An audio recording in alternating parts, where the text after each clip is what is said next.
Aquí estamos otra vez, amantes de la conspiranoia, amantes del crimen, amantes de todo lo extraño de la conducta humana, de lo bizarro, de lo anormal. En su canal favorito, Psicópata Random.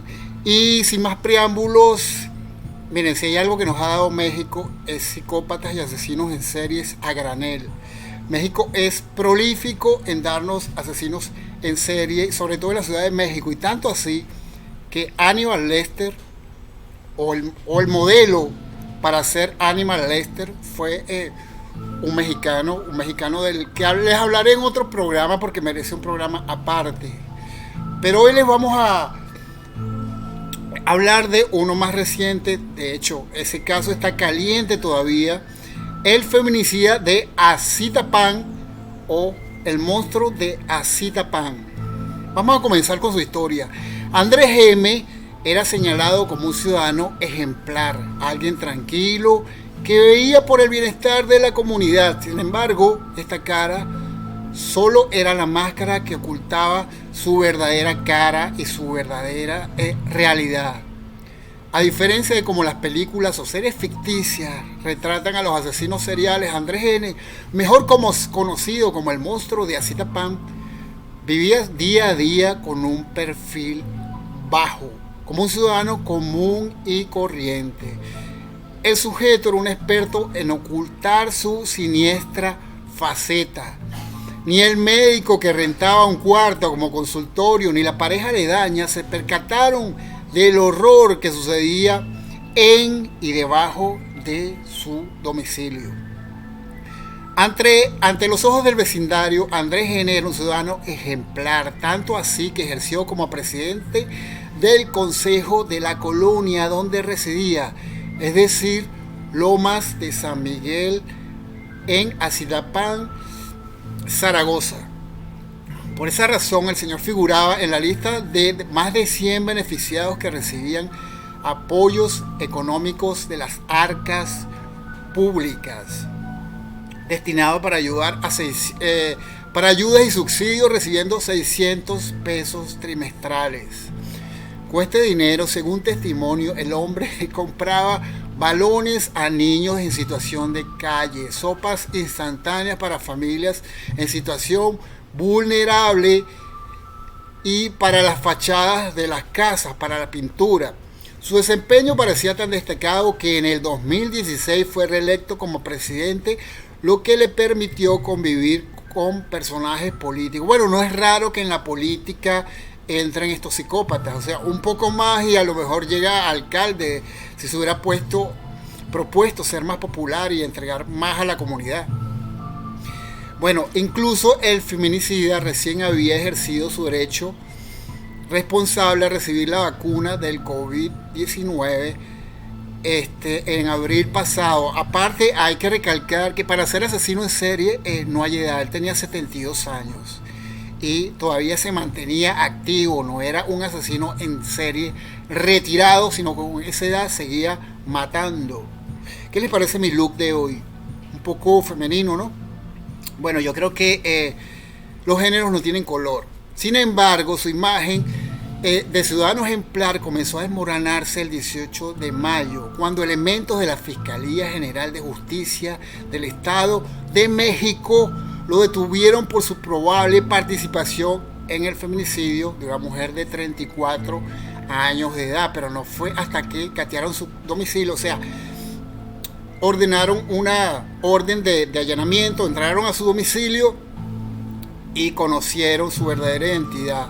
Un feminicida serial ocultaba en su sótano restos desmembrados y rollos desollados con cabelleras completas de los cuerpos de varias mujeres. Además de ello, en el lugar hallaron 12 celulares, 12 chips de teléfono, 28 cassettes y un cassette de VHS, con lo cual se presume filmaba sus ataques. También se consiguieron maquillaje, ropa, cartera, zapatos y varias pertenencias de sus víctimas. Incluso se tiene la teoría de que el sujeto cometía actos de canibalismo debido a los restos carcomidos y encontrados en el lugar. Un caso parecido al de Ted Bundy, pero bueno, en Latinoamérica, además con 72 años, era mucho más joven que Ted Bundy y con la misma fachada. Esto es típico de los psicópatas. Ellos tienen una fachada de ciudadanos ejemplares, de ciudadanos indefensos. Habían restos carcomidos en el lugar. En un principio se mencionó que Andrés N. había asesinado a 29 mujeres, sin embargo, se identificaron 2.000 o más de 2.000 restos óseos. Se piensa que la cifra podría ser mucho mayor. Dios, esto es algo que no tiene como que... bueno, sí han habido asesinos en serie un poco mayores de edad, pero esto en México no sé si tendrá precedentes. Según sus propias declaraciones durante su audiencia el pasado 20 de mayo, el feminicida solía engañar a sus víctimas en centros nocturnos, luego las llevaba a su casa donde las asesinaba con puñaladas en el corazón para luego cercenarlas y enterrarlas en un sótano. Asimismo declaró que también solía arrojar sal a los cuerpos para conservarlos. Sin embargo, a pesar de que aceptó practicar actos de canibalismo, o sea, ya lo aceptó, las autoridades no han podido comprobar esta declaración. Wow. Bueno, me imagino que habrá alguna forma de comprobarlo. La pericia de este Andrés N. al cortar la piel se explica luego que varios vecinos relataron que trabajó por varios años en un rastro de preparación de carne para consumo humano en Tlalnepantla. De ahí a la precisión de corte para separar la piel del músculo. O sea, él era una especie de carnicero. Imagínense. Actualmente él se encuentra recluido en el Centro Penitenciario de Reinserción Social de Tlalnepantla, luego de una extensa auditoría de más de 4 horas en la que se determinó su vinculación en el proceso. Bueno, esto no es nuevo. Últimamente en México han aparecido más y más asesinos en series, feminicidas, que tienen el mismo modus operandi exactamente. Y esto es, bueno, uno más, pero bueno, es un poco particular. Un poco particular por su edad, porque todavía se mantiene activo, porque no está retirado como mucho. Y bueno, porque está fresco el proceso contra este señor de 72 años de edad. Él parece que las contactaba a muchas de sus víctimas en bares. Y bueno, ahí las conseguía y luego las llevaba a su domicilio y ahí las mataba. Siempre con unas certeras puñaladas en el corazón. Me gustaría que me comentaran un poco sobre esta situación. ¿Qué les parece? Si hay un caso parecido, porque si bien en México es muy común esto de los asesinos en serie, esto no tiene precedentes.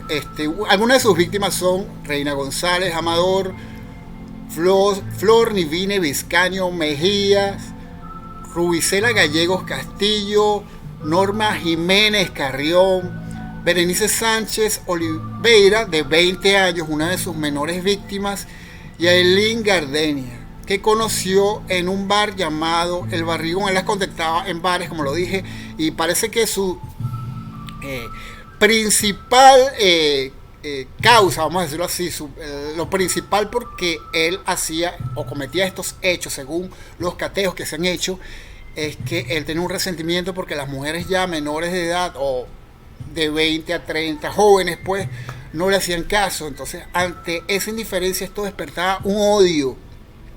Pero esto tiene que ver de mucho más atrás. Me imagino que es el típico asesino en serie. Esto se conocerá con el tiempo porque todavía es muy nuevo el caso, pero el típico asesino en serie que fue maltratado, a lo mejor por su madre, lo golpeado, abusado sexualmente. Esto siempre es, salvo excepciones, porque hay gente que no pasa en ninguna de estas situaciones, igualito se convierten en asesinos en serie. Y esto es un misterio. ¿Qué hace un asesino en serie? ¿Qué lo lleva a asesinar en serie? Eso es tema para para otro programa. De resto, hoy nos quedamos con esto. Me gustaría que comentaran, la gente de México por qué en México hay tantos asesinos en serie y todos tienen casi las mismas características. Esto me imagino que tiene que ser un factor sociológico, tiene que ser que hay mucho maltrato. Esto viene del entorno familiar, del engranaje familiar, donde hay mucho maltrato. A los niños se les maltrata, además viven en ambientes hacinados, hay promiscuidad, son violados, y por eso llegan a este tipo de situaciones. Ya cuando crecen tienen tanto odio y tanto resentimiento que al final todo eso explota en estas ganas de matar, de asesinar. Y algo siempre como que los hace recordar estas situaciones y lo que lleva a esa explosión que los lleva finalmente a matar. Bueno, nos vemos en otra oportunidad, en el próximo video, hablando de alguna situación extraña, de misterio, de crimen, de conspiranoia y de todo lo que tenga que ver con la extraña conducta del ser humano. Comenten si les gustó el video, por favor compártanlo, suscríbanse al canal y bueno, no me queda más que despedirme. Hasta luego.